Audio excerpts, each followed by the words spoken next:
আমরা অনেক ধরনের কথা শুনছি যে অনেকে কিছুদিন আগে দেখলাম যে কেউ কেউ ইকুয়েট করতে চাচ্ছেন যে এই যে গণঅভ্যুত্থানের পরবর্তী 9 মাসের যে গণমাধ্যমের অবস্থা, অনেকে বলছেন যে এটা গত 15 বছরে যা ছিল সেই রকমই আছে, খুব বেশি ম্যাসিভ কোনো চেঞ্জ হয়নি।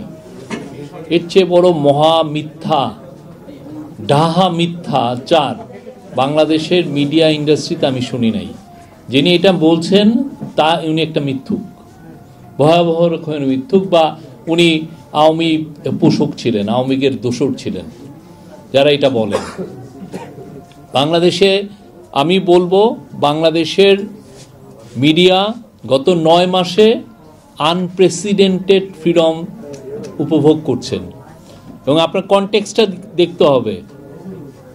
এমন একটা কনটেক্সটে যেখানে আপনার একটা বড়, আমি বলবো বিপ্লবী হয়েছে, আপনার গণঅভ্যুত্থান বা বিপ্লব হয়েছে, এবং সেই বিপ্লবের যারা সৈনিক ছিলেন তাদেরকে মিডিয়ার একটা বড় একটা অংশ তাদেরকে সন্ত্রাসী, তাদেরকে জঙ্গি বলার চেষ্টা করেছেন, লেবেল দিয়েছেন।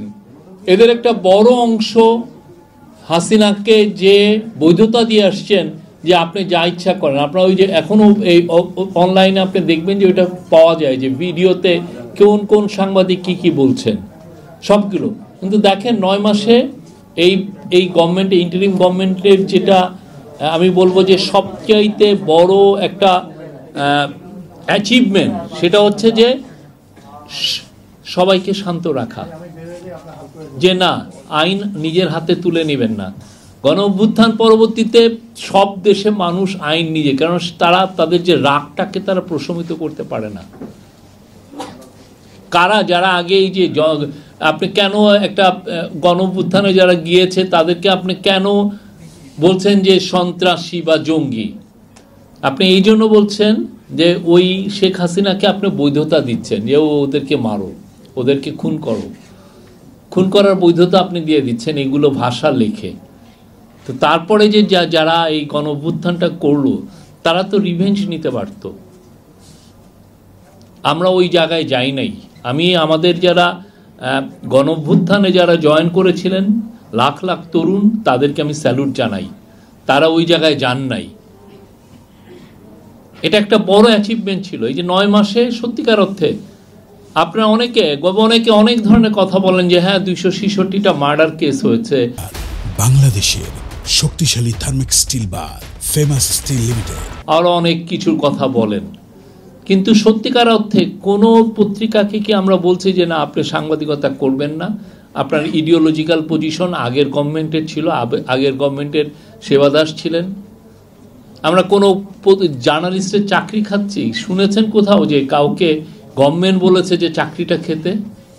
অথচ ওই সময় একদিনের নোটিশে আমার দেশ বন্ধ করে দেওয়া হয়েছে, দিগন্ত টিভি বন্ধ করে দেওয়া হয়েছে, ইসলামী টিভি বন্ধ করে দেওয়া হয়েছে। কি জন্য দিনকাল যায় অবস্থায় ছিল, শেষের দিকে এসে বন্ধ করে দিয়েছে। আবুল আসাদের কথা তো মনে আছে, তাকে তার রুমের থেকে ছিঁড়িয়ে নিয়ে আসছে।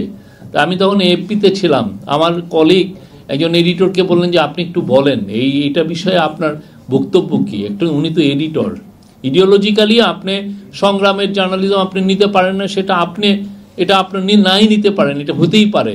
আপনি হয়তো বা লেফটিস্ট, আপনি সংবাদের জার্নালিজমটা পছন্দ করেন না, কিন্তু যখন একটা এডিটরকে টেনে হিচড়ে নিচে নিয়ে এসে তাকে রক্তাক্ত করা হয়, এই যে ভয়ানক রকমের একটা যে অন্যায় করা হলো, এটাকে তো আপনি কন্ডেম করবেন, নিন্দা করবেন। ওই এডিটর নিন্দা করেন নাই, কি ভয়াবহ জিনিস। এখন এদের মধ্যে এখন অনেকে মোরাল হাই গ্রাউন্ড নিয়ে অনেক বড় বড় লেকচার দিচ্ছেন। অনেস্টলি আপনাদের লেকচার আমরা অনেক শুনেছি, 15 বছরে আপনাদের অনেক লেকচার দেখেছি, অনেক অপিনিয়ন আমরা দেখেছি। আপনাদের মিনিমাম মোরাল স্ট্যান্ডার্ড নাই।